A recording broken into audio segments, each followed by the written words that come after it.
This is the Hidden Killers podcast with Tony Brueski. Featuring author, psychologist, and daily contributor, Shavaun Scott. The trial of Bryan Kohberger, we are still waiting to see exactly where this is going to take place. As of right now, it's still set to be in the city. The defense's motion to change the trial location from Latah County is in with the judge. Joining me to discuss, Shavaun Scott, psychotherapist and author. Obviously, the town where it happened, a lot of people feel like, look, this happened here. It should happen here. But the defense put their own little survey out there, initially doing it without permission from the judge. Judge didn't like that, but then allowed it to proceed. And some of the results are in. The defense team surveyed potential jurors in Latah County. The findings, 98% of people in the county are aware of the case. 68% following it closely. And 67% believing that Kohberger is already guilty. Their arguments saying that people are hearing misinformation and they're believing it, that Kohberger is linked to other murders and victims and was romantically rejected and all these different things. Okay, I mean, you can hear that, but, you know, you're going to hear facts at some point, too, if you're a juror. Does it make sense to move this thing just to avoid appellate issues, or should this thing take place where the crime took place? I think it's reasonable in this case to move it. You know, if you're looking at trying to get as much of an unbiased jury as possible, certainly being in the county where, you know, the capital of Boise, you've got a potential 500,000 population to pull from. So you're more apt to find people who do not already have a convicted sense that he's guilty. Sure. And, you know, without all the other narratives that they've bought into, because it's in a small community, they follow things so closely, you know, and there's not as much going on in that little area. And so people spend a lot of time on this and are very invested in the case. You get over here where I'm at in Oregon and in the Portland area, I bet half the community would be aware of the name, but they probably aren't following the case as they are there in where it happened. Should they do the same survey in Boise just to see? I mean, you know, what the level is there? Because I mean, I imagine it's probably statistically a bit less. I just don't know how much less. Yeah, I think you'd probably find that it's less. And yeah, you're not going to go anywhere on the planet and not find an area where people haven't heard of the case, probably.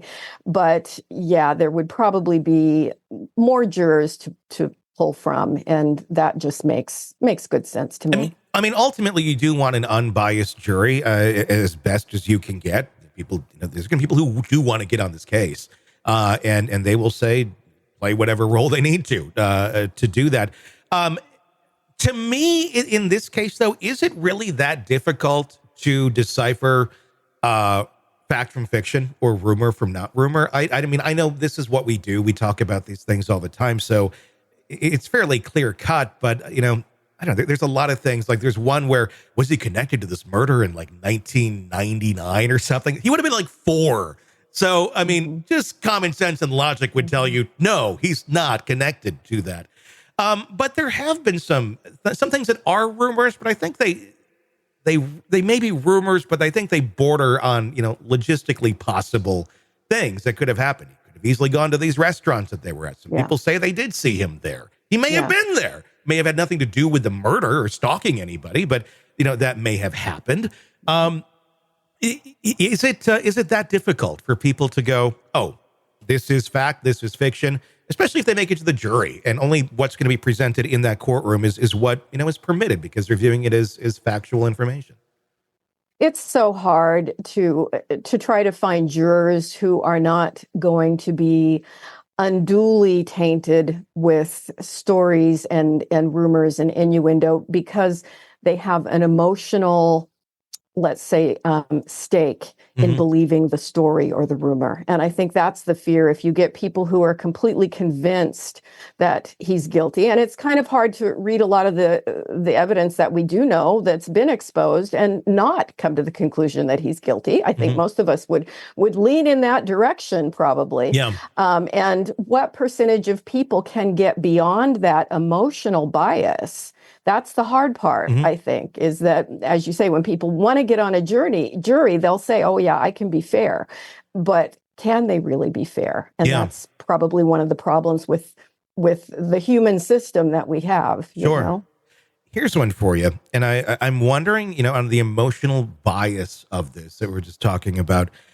There's very much a free Karen Reed movement. There's very much a Kohberger is innocent movement as well online, that people are, they don't really have any evidence to point in their direction, but they like to get behind something. It's a group, it's a tribe that they can belong to.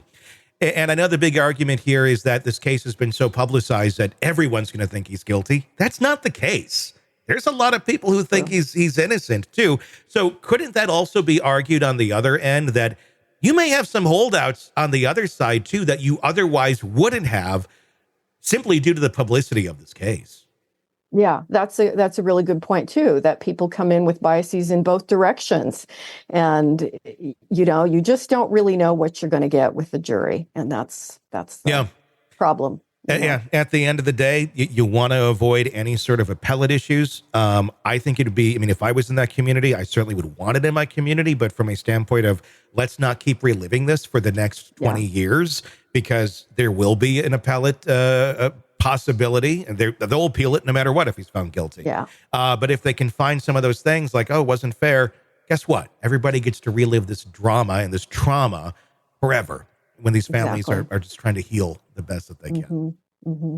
Are you ready to listen to this podcast ad-free? Then hit subscribe to the True Crime Today Premium Plus channel now on Apple Podcasts. You'll instantly have access to all of our episodes labeled Advance Ad-Free. You'll hear the interviews before everyone else and with no interruptions. No interruptions. Subscribe to the True Crime Today Premium Plus channel now on Apple Podcasts. And start binging now.